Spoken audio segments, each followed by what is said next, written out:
All right. Welcome, everyone. We are the Diversity is Lit Book Club.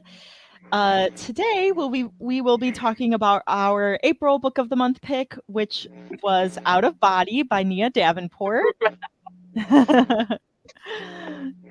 So, if you have read the book, then please join us for the discussion.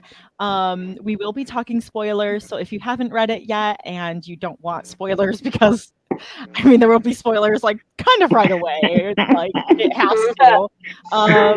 Then close out, read the book, and then come back and join us for the discussion. The trigger warnings for Out of Body are infringement on bodily autonomy, gaslighting, unethical use of police role / position of authority, foster care abuse, physical abuse, and death of a parent. Now,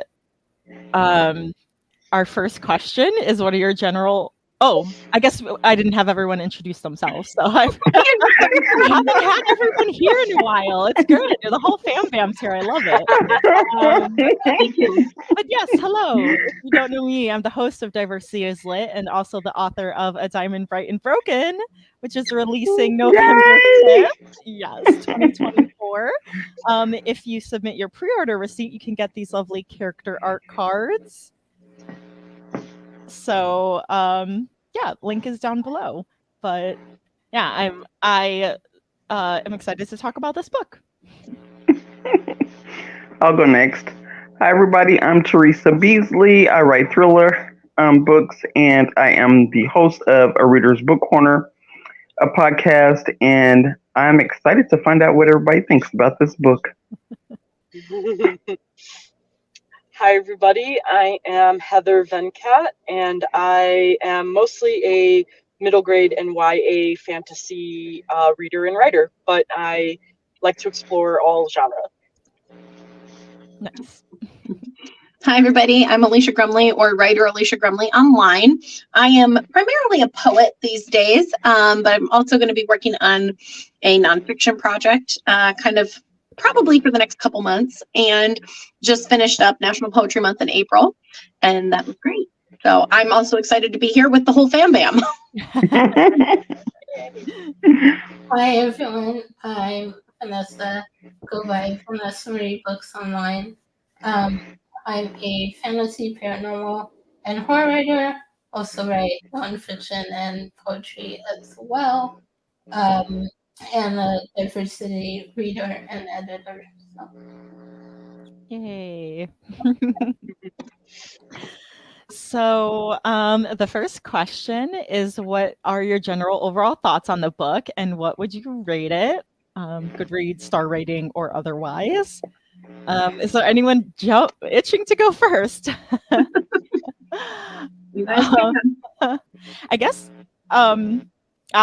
I guess I'll go first, because I've had like radio silence from the group on how this book was, because I read it. I listened to the audiobook, even though I have the physical book. I listened to the audiobook in one day because it completely consumed my life, and I had an impromptu day off, and I was like, I need to know what happens, like, immediately. So I like devoured it and loved it, and I think it was because I didn't know what was gonna happen, and there were so many like twists and turns in the story. It wasn't just like the normal kind of like body swapping, body switching, and I haven't read a story like that in a long time, so I think I was really like hungry for that type of book. Yeah, to be consumed by like the mystery and trying to figure it out along with Megan and try to figure out what the heck was going on. But so let's see, I think I rated it a 5. Yeah, because it hooked me and I didn't know what was going to happen. So that's my short end of the story.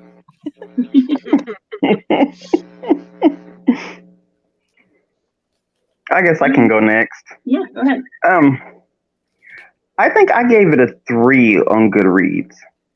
I enjoyed it. I did. And I liked the way they swapped bodies. But I kind of figured out a lot of it ahead of time before I even got to the end. And the ending just, I thought it was going to be more than what it was. So it was kind of flat to me. But I kind of figured out LC and what she was doing. I just had to figure out the why she was doing it.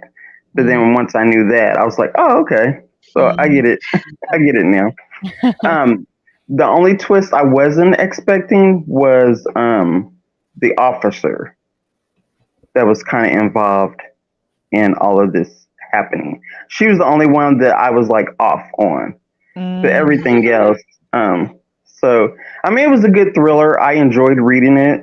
I don't think I've read anything by Nia Davenport before. So this was like the first book I read by her. So, but I will read more of her books. Because this one does have me interested enough to read more of her work. Cool. Yeah, is this her only her debut? I know, that's what I'm checking. It's not her debut. She has a fantasy. Yes. Another one that was, I think, was on Diversity is Let's Read. Oh, no, it has its... Oh, the Blood Trials. Oh, because I think she goes by N.E. Davenport. And that's her website is nedavenport.com. Oh, yeah. So she goes by N.E. Davenport for the Blood Trials duology. Oh. So I'm kind of near Teresa and kind of between Teresa and Holly. I'm about a 3.5 to a 4 probably. I did enjoy it. There was never a point where I wasn't going to see how it ended. I thought maybe we were going to be getting into a little bit of like magical fantasy swapping. So I wasn't quite sure where it was going until things were like more laid out, like, oh, okay, this is a technology swapping one, which I just didn't have my expectations set appropriately for that. I don't think it was a problem. I think it was just like, oh, and I'm kind of like Teresa. I knew a lot of the stuff. I knew Tess was a problem, though. As soon as they're like, this officer, I'm like, the hell she is. But I have a healthy dose of skepticism, I think, for all these bad characters.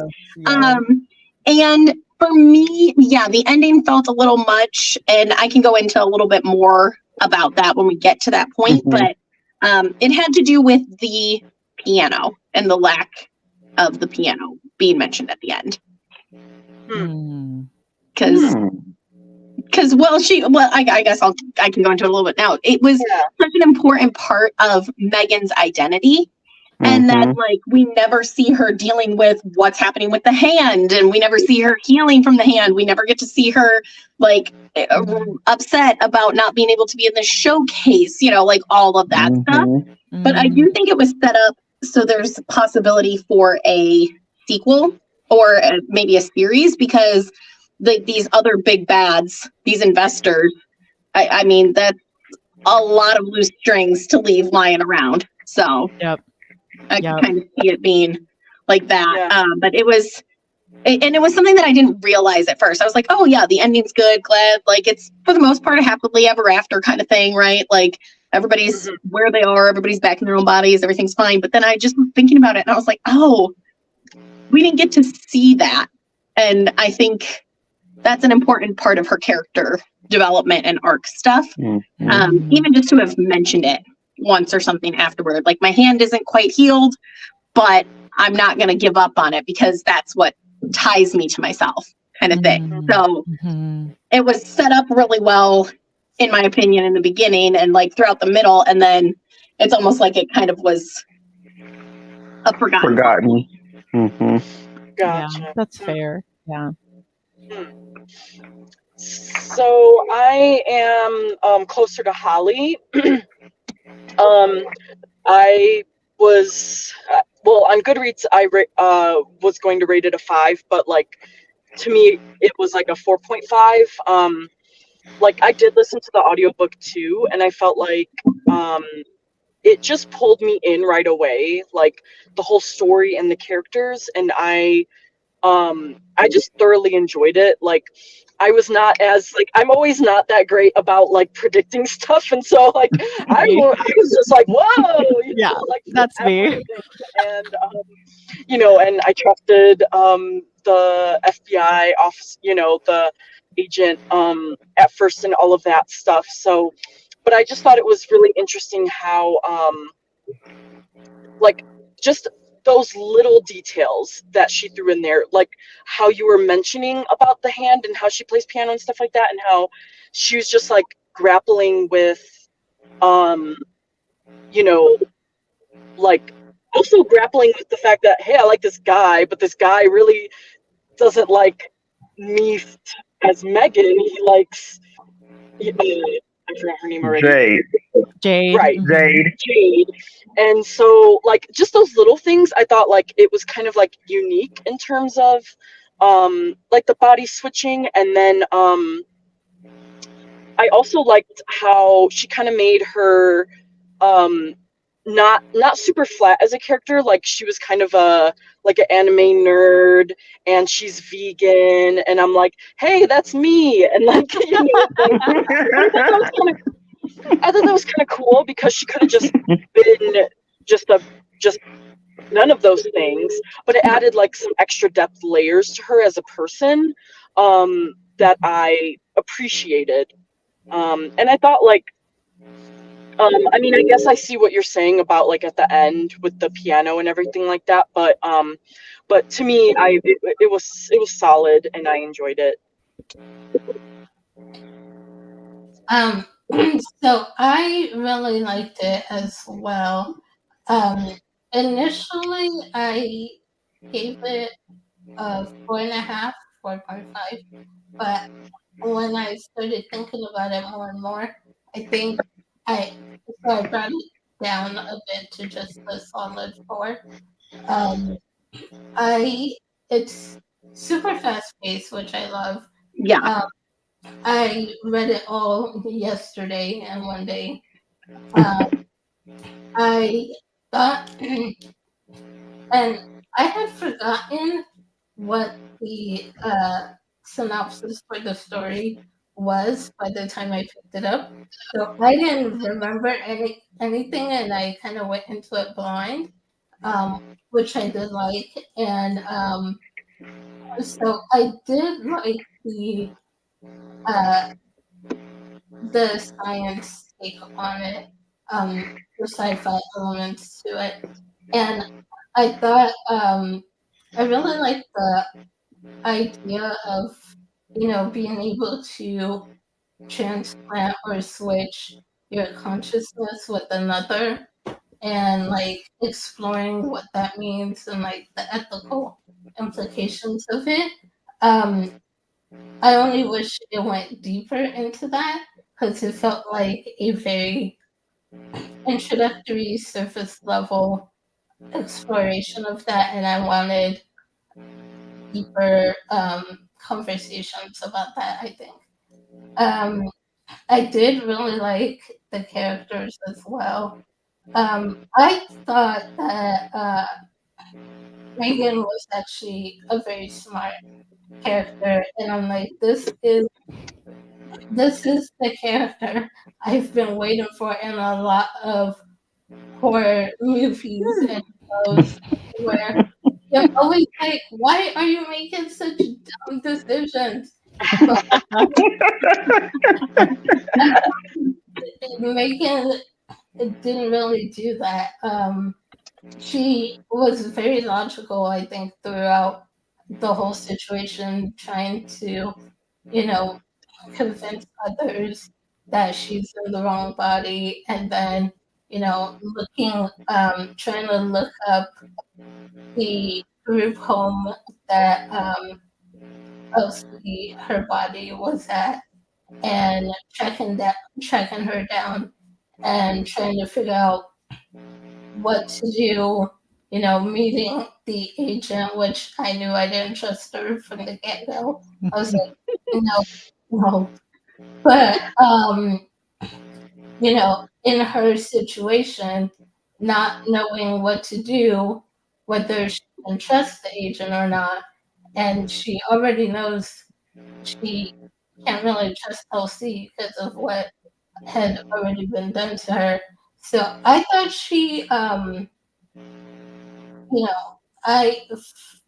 thought she acted or reacted pretty logically and smart for the situation that she was in. So I appreciated that. I didn't really see her making a lot of dumb decisions. Like the person going down into the dark basement and you're like, what are you doing? You're so stupid. Or like, yeah. And the other thing I was thinking was, so I do think that Megan and Ryan were cute, but I love that their romance didn't like overtake the story, especially with being such a short book. It could have easily turned into some insta love, like take over the storyline, like some books do. And so I appreciate it didn't really do that. Yeah, comment on that, Alicia. Yeah, I was just like, to Vanessa's point, like that it didn't take over. And I remember being like, oh no, I'm so sad because she's in this other body. And like, oh no, I want them to be together of their own right. And like, so I was glad to see that they were able to be together after, like, and like he did like her for Megan. I liked like how I liked how Nia did that as the whole kind of technique. Because I was so sad for her. I was like, oh no, this is awful. What if they can't bring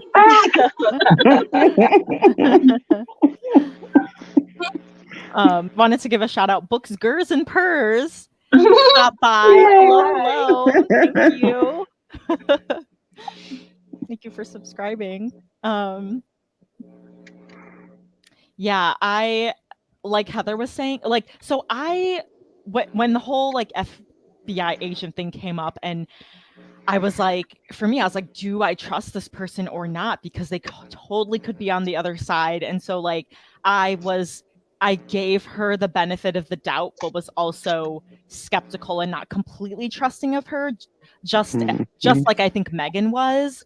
So then when it did turn out like, yeah, she's actually bad, it was like, okay, cool. That confirmed like my suspicions, but I was trying to like give her the benefit of the doubt.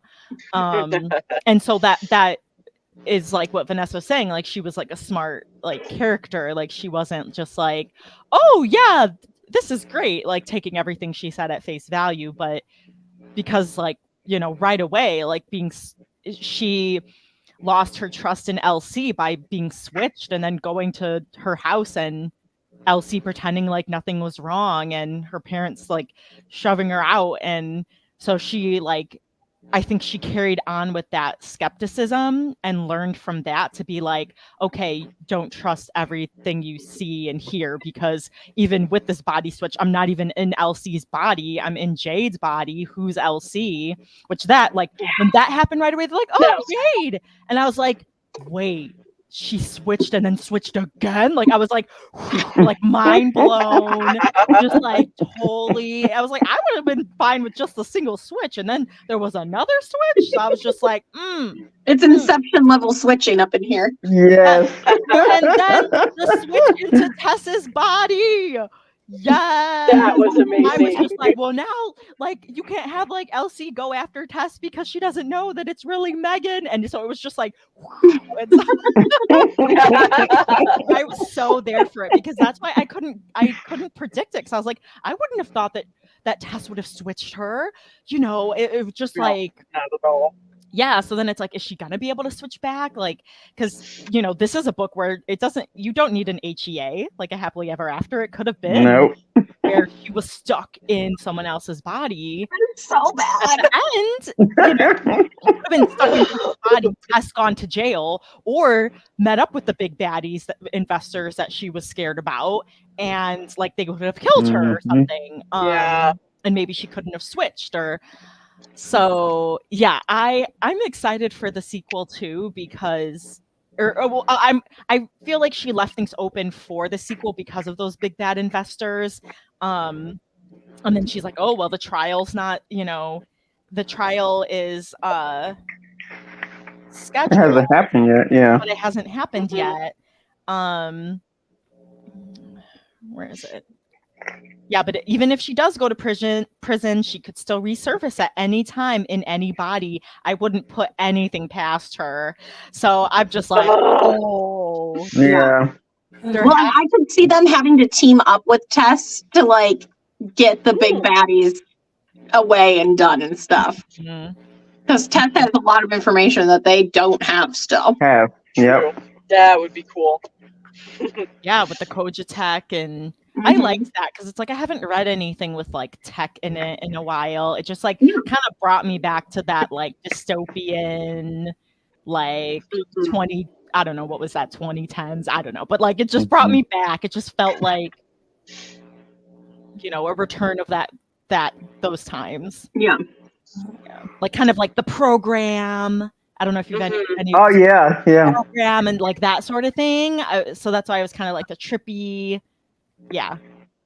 But then making it like it's not like someone just like injects you with something. It's like kind of hidden as part of like piercing. Something that like teenagers are just like, yeah, we're gonna go. Yeah, let's go get it together. And then they're like, I think that's how she was able to trick them because it was just like going to get a piercing. So you wouldn't think that I'm getting a piercing and somebody's gonna switch my body. Yeah. Yeah. Nope. You're not thinking that when you're going to the period stuff. I also like too that the part where she could hold on to something of the person and see through their eyes. I thought that was neat too. So she was kind of seeing what Tess was doing in her body. That was kind of creepy, but I thought it was cool. That was cool. Yeah. I think that was a cool part. RSP or something like that. Oh yeah. So she could like see stuff that they were doing, and that's how she was kind of knowing where Tess was going because she was holding on to the item and looking through Tess's eyes. I thought that part was pretty cool in the book. Yeah. What did RSP? Yeah, I like that. I'm trying to think. Residual sensory perception or something. Or something like that. Yeah. Oh yeah. I couldn't remember, so I was trying to look it up, and I'm like, RSP acronym, and I'm like, oh, I'm not going to get anywhere with that. I'm like, I know it's not the regular services program. Okay, I got it. Yeah, there were a lot of little cool things that she added in there, which was fun. So for the people that predicted things, did you predict that like LC, who was, really Elaine Sasha Carter, that she knew Megan back when they were kids? Yeah, okay. Because I was like, that was a big shock to me too. The parents had the falling out and then she moved. And so she was able to Megan was able to give Elsie like some of her memories because she didn't, and so I think that might come out more in hopefully the sequel. Because we really don't know a lot of Elsie's memories, only what Megan remembered through, And what if the falling out wasn't actually a falling out? Like, what if they knew there was some big bads with the investors or something? Yes. Right? Like it just seems weird. Right. Like you were best friends, you were there. Like, and now granted, you don't always know the things that go on for adults as children, right? And stuff, but like, I don't know. It just seems a little sus to me that there's like suddenly this falling out that no one knows, and like they didn't like have any more conversation. And no, I don't buy it. Yeah. I was thinking the same thing. Yeah, I thought, her parents, Sasha's parents, probably were involved somehow with COVID tech or whatever. Yeah. Ooh, Yeah, I did I wrote that down. I wonder if her parents knew Tess and was involved in this, and that's why Sasha was like gone and didn't have any memories. I wrote that down. I was like, I wonder if that happened, because she said they did have a falling out. Ooh, yeah, I I think didn't it's possible. And then I was thinking maybe they did have the falling out because they wanted Sasha and Megan to participate in this like study Yeah. thing or whatever. And Right, Megan's and parents Megan's was like, like, no, absolutely not. yes. And then they were like, absolutely not. My daughter's not doing that. And then they went on and had Sasha do it, and it broke the friendship up. I mean, I was like, wonder if that really happened. And that's the reason why they split up, Megan and Sasha. And Sasha ended up becoming LC because they let Tess do this crazy experiment on her. Mhm. Oh, that's so smart. I'm also wondering though, like, what happened to her parents? Like, are they dead? Or... Yeah. Right. Are Well, they it said really that they dead? died in a. Yeah, it said they died in like a car accident or something. But I was like, did they really though? Right. Or did they Because just tell didn't that her that? information come from LC? Or are Yes. are they being held captive by Right. the The investors? test people. Yeah, the investor people. I'm like, if they're alive, where are they when all of this is happening with LC? Right. I don't think Mhm. LC is a reliable enough narrator to believe. I mean, she doesn't have No. memories. Like, how can we believe that No. her parents are dead? I don't know. Yeah. True. Oh, I did believe she had did it before though. I was like, LC has jumped before. She had to have switched. Why is she wanting to switch so bad with Megan's body? She had to have switched before, and because she's on the run, she needs a new body to switch into. And that's why I thought was the reason why she actually befriended Megan, to be able to switch Megan's body, because she had did it before. And then you find out later that she switched into Jade and then switched into Megan.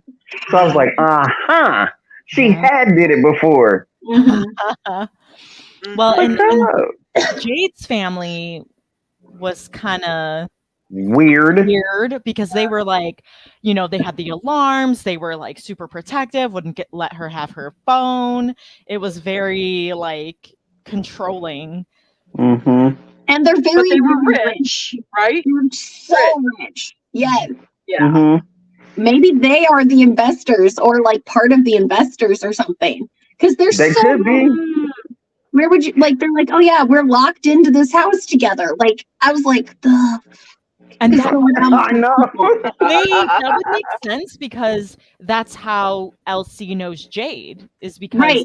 maybe Tess met with the investors and brought, you know, LC Her to with like her. their Mm-hmm. house, and then Oh. she met Jade. Yeah, like Yeah. where's everything that's going on with Jade? And there's just they're so rich, and they just don't want her on technology at all.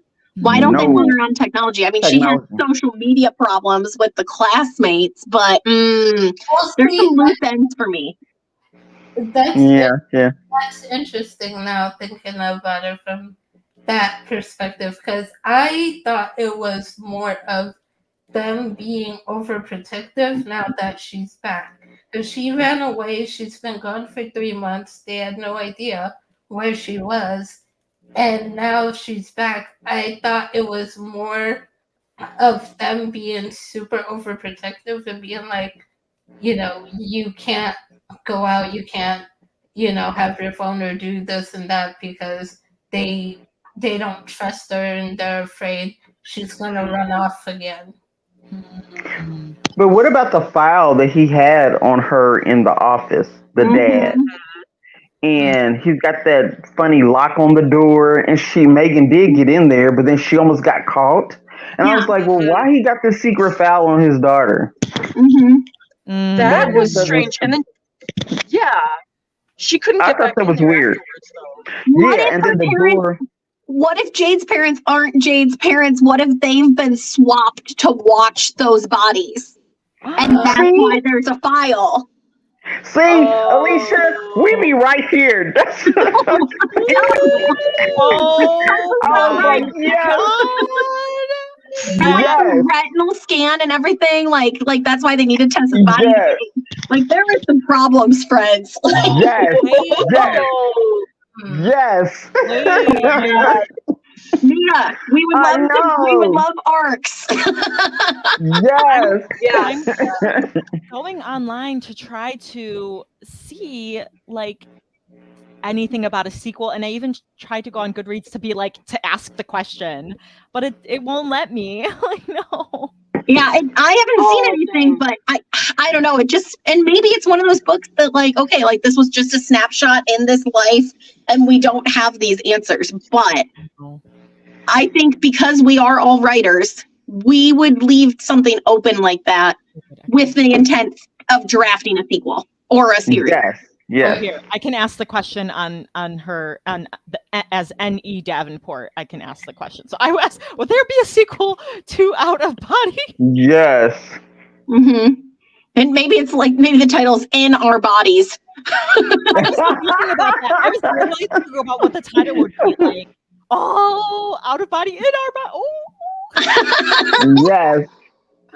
Out of There's Body. Yes. some very unanswered questions, right? And Yes. I Yes. think with all of that and all the discussion that we're having, like she did a really good job, back to Vanessa's point, of pacing, right? Like, and I think that's why it consumed Holly, and you know why we all were like, yeah, we're gonna finish this book. And I read it kind of throughout the week, just kind of in little pockets, but it was short enough that I knew I could. But the pacing, I think she did a really great job with the pacing, getting everybody set into it. Because I mean, by what, chapter 2 or 3, the bodies are already switched. Like there was not a lot of build up time for that. Yeah.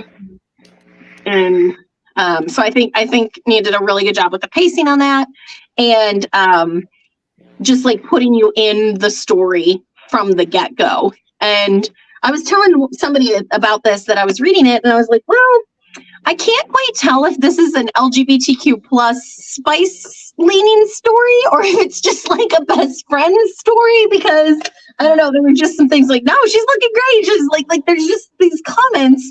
And I was like, Yeah. does she have a crush on LC, or is it just she needed a friend and it's a friend crush, right? Like there was Right. The way she was talking about like best friends at first sight and meet.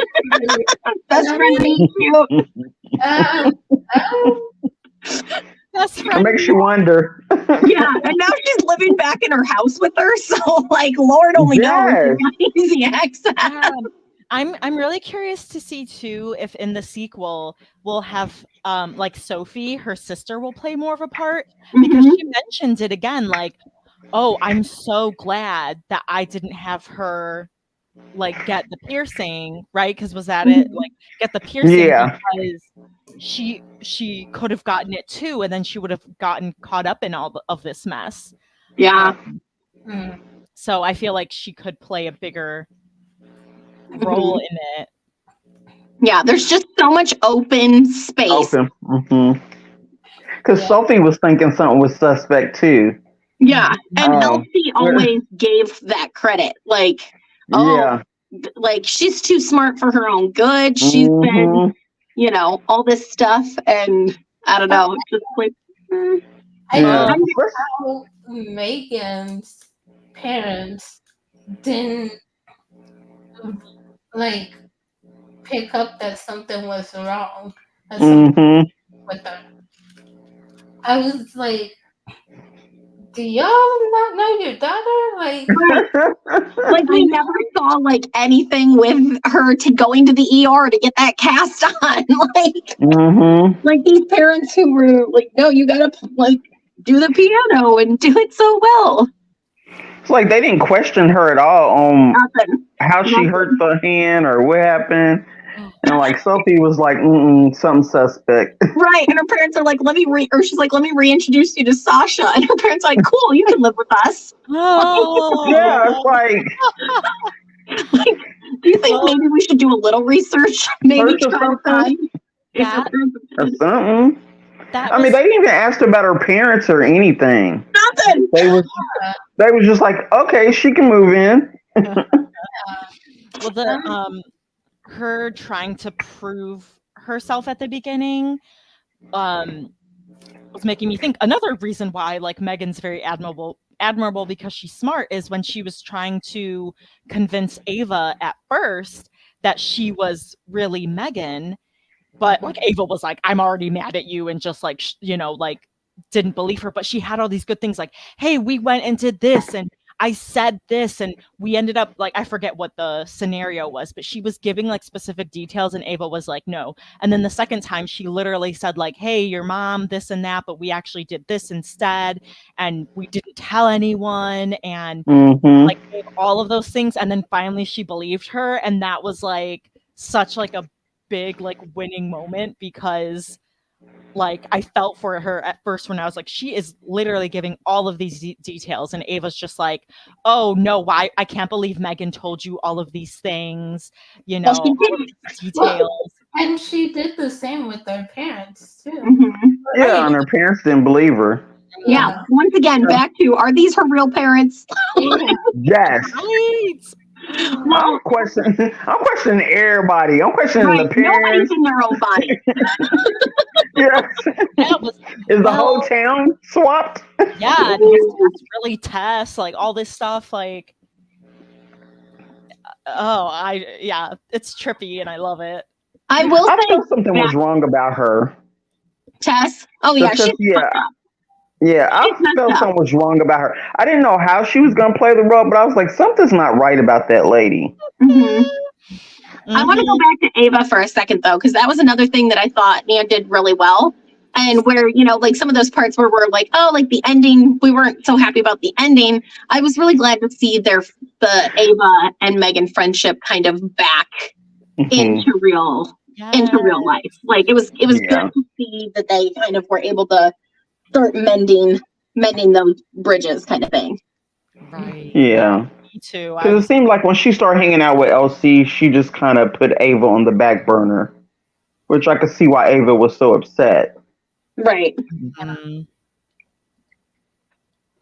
Another thing about Megan too that I liked is that not only her determination, but she was like, we're going to go to the school and we're going to wait until she comes out.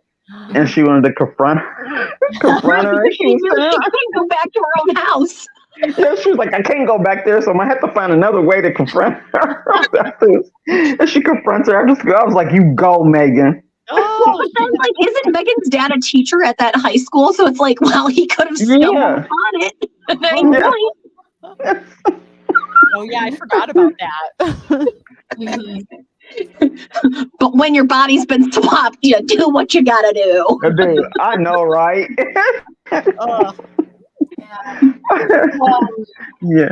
a surprise for me that it was tech rather than magic, because I just wasn't getting enough of a sense that it was tech at first, and I typically don't read, like, I guess sci-fi like that, right? Like that's kind of kind of out of genre for me. So, but it was fun. I was like, oh, it's a tech swap. Okay, got it. Right, like so that was interesting. But like, because I had said to that same friend that I was telling about it, like, I don't know what's going on with this. Like everybody's swapping bodies and everything. I was like, I think there's some like demonic sense of things going on because just of the way like things were being described, like she's like, this is evil, this isn't right, like so there's some of that, and it's like, oh, like the big evil is greed, right, of these investors, right? And like, oh, this is interesting. You know what, I looked at the genres on Goodreads and it like literally has every genre: young adult, thriller, mystery, horror, science fiction, contemporary, fantasy, mystery, thriller. Like, I guess that all does still apply. That actually makes a lot of sense. Yeah. Were there any particular quotes that anybody was like digging on now that we've like, gone over all the stuff? Yes, right. Before that, I was gonna ask, did anyone else like at the end when she and Sasha, I guess, like made up and became friends again? Anyone else think like you were way too forgiving, or that was like, I don't know. I don't think I would have forgiven her that easily, that quickly. And while I know we know what she went through, and I still don't think that it justifies what she did to both Jade and Megan. And so I'm like, I'm not ready to forgive you. Fair. No, that's totally fair because it's like she totally Ruined her like yeah, and life. she broke her trust, and Mhm. it's like Lied to her. you know, I think it would be fair for her to be a little where, you know, still keeping things in her back pocket, you know. But I can see why Megan didn't, because she talks about at different points, like Sasha, that first wound that I had no like preparation for, and that first best friend that I lost. So like on some level, it's like she's just so blinded by this. Like she's got her best friend back, her original best friend back, and she now gets to still have Ava too. And like, I don't know. Like even as forgiving and as smart as she is, I think Sasha's a little bit of a weak point for her. Yeah. And so she doesn't want to believe that Sasha would hurt her knowing that it was her that she was hurting. Yeah. And so I can see why she didn't. She was just like, oh, like my best friend's back. Like, and she wasn't the one that left. Like my parents or her parents made her move, you know, like we were 6 years old. Like there was no something like that. But that's an interesting point, Vanessa. Like she could still be playing her, you know, like it's possible they could still be playing Megan. You know, and I forgot that like you know, Elsie kept drawing that like woman over and over again. She, you know, found out that that was her mom. And so it's like, I feel like, you know, maybe her mom was actually the, you know, the big tech behind it also. I feel like Elsie's mom will play a bigger part too. And yeah, maybe there's going to be continued facets of Elsie where maybe she's going to be grappling between like kind of still being selfish with trying to get what she wants, but also keep her friendships and being like loyal and morally like sound. Right. Because she did say that in some ways, maybe that was what drew her to Megan to switch bodies with her, because in the back of her mind, she knew that they knew each other before. Right. And she's like, maybe that's the reason why I was drawn to her, to switch bodies with her. But I do like the way they kind of set Tess up to while she was in Tessa's body. I was like, that was smart. Do all this and record it, and then just in case anything happens, they can like turn it in. Yeah. So that was. But would anyone else have agreed with Elsie and just not re-upload her to her body? Yeah, that's a tough one. That's a tough one. Yeah, that's a tough one. See, that was the only time I was like, you know, I agree with Elsie on this. That's really fair. That's fair. That'd be a hard. I think Megan's point of it being a worse punishment for her to have to live knowing that she doesn't have the technology and access to the technology. I think I would have leaned into that. Like, yes, morally, that's the better choice. Because it is like she is dealing with that fact of like, oh, it would be committing murder. And I thought about it. I was like, man, like take this player out of the game. But she's not the main problem. She's not the main concern. And so it's like, well, there may be something to that of just like letting her live and suffer and know. Like, because like she talks about how Tess wants to like play God and everything, and like if you take that away, is that almost a worse punishment? So I don't know. If it were me, it depends on if I was being my like Slytherin, like if I was leaning into the conniving part of the Slytherin part of my personality, right? Like that to me is worse, knowing that you were in that much power and you abused it, and now it's taken away by these three girls that you estimated, right? That's I don't know what I would have done. Oh, that's true, but I also think about what she said as well, where I'm like, well, even if she gets her power stripped away is it really going to last? Right.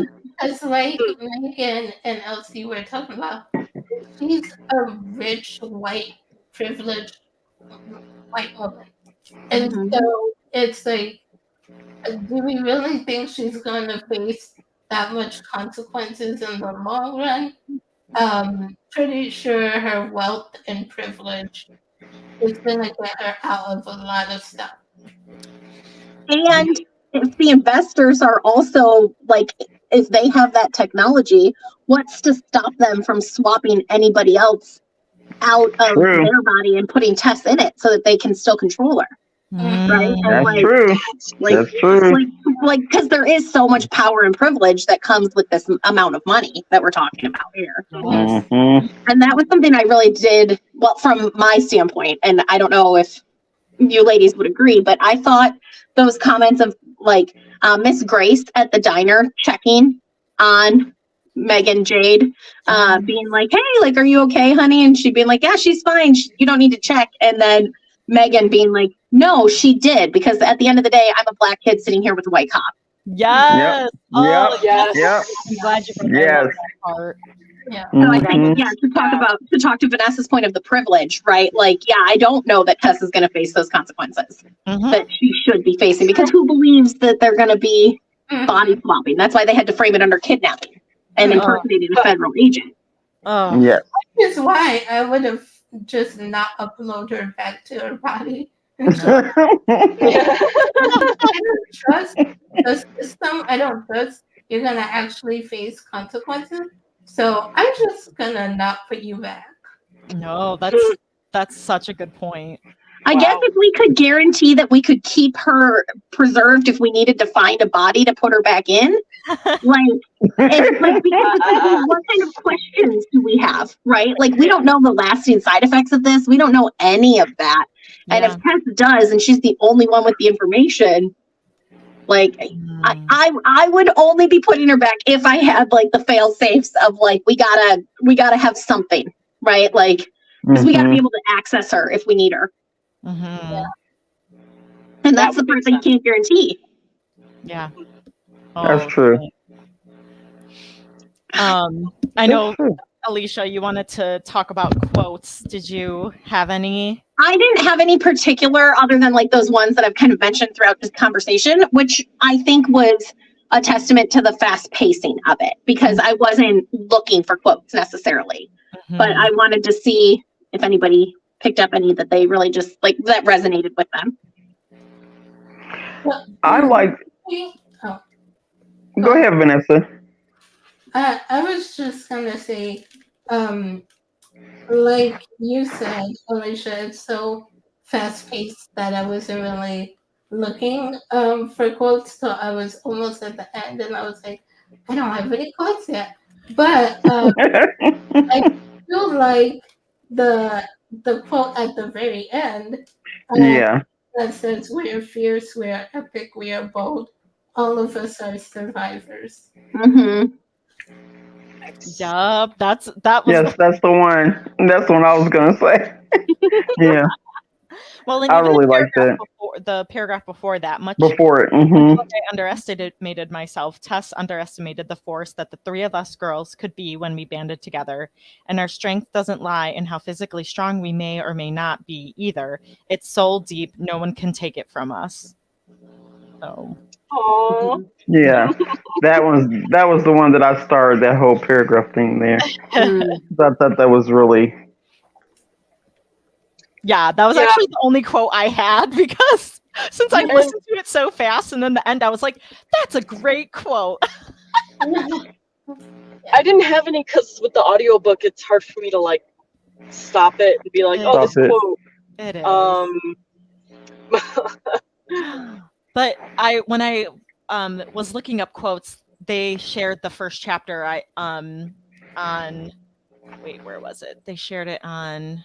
Hold on, let me reopen this close. epicreads.com, and the first chapter ends where, or at least like this excerpt ends where like Megan's like, you want to call the ride share so we can head to Nathan's? She finally smiles, but it stretches too wide and her light brown eyes are flat.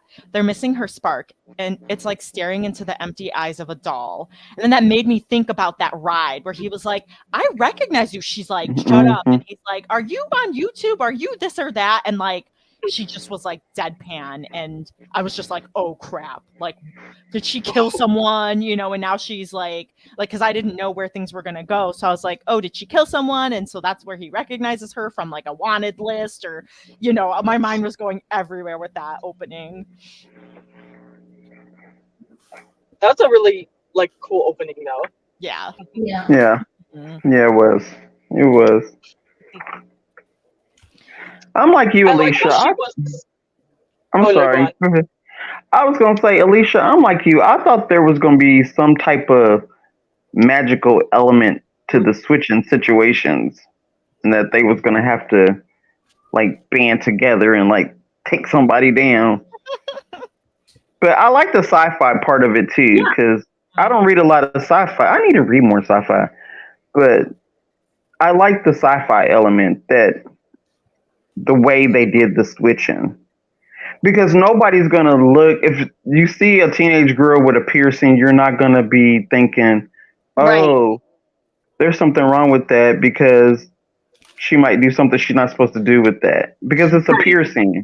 It'd be like going to get your ears pierced and having your cute earrings in. Nobody's gonna think that that's like a microchip thing that you can switch somebody's body with. Right. You know? Yeah. It's true. So I just thought that was kind of good. I did think it was going to be some type of magical thing in there, though. But it was okay that it wasn't. Yeah, agreed. It also makes me wonder about the scientific, because I'm like, this wasn't very like in depth or heavy on the science part to explain how exactly the technology works. Right. But it does make me wonder, like, you're not switching their bodies, you're just switching their consciousness and memories and stuff. But would they still be the same person in a different body, knowing that all of our brains are different? Some of us are neurodivergent, our brains are wired differently. So how does that affect being uploaded into another different body? Oh, that's true. Well, and it's kind of like, the identity. So for me, it's like, yes, my essence is myself. That's what makes me. But part of what makes me is the features that I see that identify me to the people I'm in relation with. Right? Like, oh, I look more like my dad, but like I have my mom's personality, or like something like that, right? Where it's like, oh, how much of our looks actually play into our sense of self? Yeah. And I think Megan started hitting some of that when she's like, no, these fingers were too long. They didn't hit the way I needed them to on those piano keys and some of that stuff. We don't always think like the way we look is our sense of self, right? But I think based on this, I'd have to now argue, well, it maybe isn't all of it, but I think it plays into it. Yeah. Right. Because of how I see relation to people, right? Like because of how I see how my nephew looks like my brother, and how, my brother, like I remember my brother looking like that. And so just that sense of like looking, and back to Jess's point of like her parents only seeing her on surface level because she looks like their daughter, but she's sure as heck not acting like her. Yeah. And also to that point, what you were saying, there's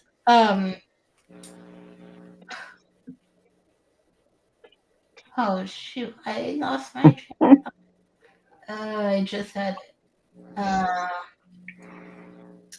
the looks. I was gonna say something about the looks. Looks in relation to my relationships, or like looks in relation to who we are ourselves, and how others see us, because we kind of see that in when she switches bodies with Tess, and she's like, I'm in a white lady's body. I can act like a Karen and get away. And so she does. Yeah. Yeah. So Right. it goes to show that, yeah, how, like you said, how we look is not all of who we are, but it plays a role because we get treated differently based on how we look. True. So true. Oh, Oh, this was a really good discussion. That is- I thought it was going to be good, but I didn't know if I knew it was going to be this good, kind of thing. There's a lot. Well- Yeah, I'm glad. What was you gonna say before, Heather? Oh, just I don't know if you guys had talked about it while I was offline just briefly, but I had liked how she wasn't just thinking about herself and she was thinking about her little sister, and she's like, oh my gosh, she saw like she could easily also be swapped as well, like, or she was concerned about leaving her little sister behind with Elsie. With Elsie. Yeah. And I liked how like that, like she wasn't just thinking about herself, you know. Yeah. Yeah, No, we didn't Holly talk kind of about- touched on it. Well, we were saying how like I think she might play a bigger role if there is a sequel, because like she was stopped from getting the piercing. You know, Yeah. at the beginning. So Cool. yeah. If I hope Nia answers my question. I mean, she might not know herself because it's all it's all up to publishing, but Or maybe she should just self-publish it if there isn't. I Yes. know. I would really hope. If you see this, Nia, you should self-publish it just so we can have the other. Yes. Please let I them be think you So we can have a have sequel. ARC readers right here that would happily Yes, Yeah. look at it. Yes. and help you promote it because we want to know all the stuff. You will, yes. Spill the tea. Oh, Yeah. And we have given you a lot of plot things that you could actually use if you really wanted to. and the other good thing too is that, there's always that part of writing where it's like you give readers some things that they do expect and other things that they don't expect. Like you give them some, but not all. So yeah, so then you can see what we're thinking. It's just Yes.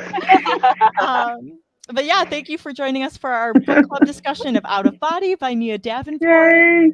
If you're watching the replay, please let us know your thoughts, feels, and opinions. And please join us for our May Book of the Month pick, which is The Poisons We Drink by So Bethany good. Baptiste. I love that. Yes, very beautiful. This cover is gorgeous. Yes. The only thing more dangerous than magic is power. I love that tagline. Ooh. It's gonna be so good. God, Yes. fingers crossed. Yes. So yeah, you can join us over on Goodreads and the forums and save your notes for our discussion in early June. So thank you, everyone. All of the co-hosts are linked down below, so please give them a follow. Please subscribe so you don't miss any more monthly book club discussions. And we will see you next month. Bye. Bye, everybody. Bye. Bye. Bye.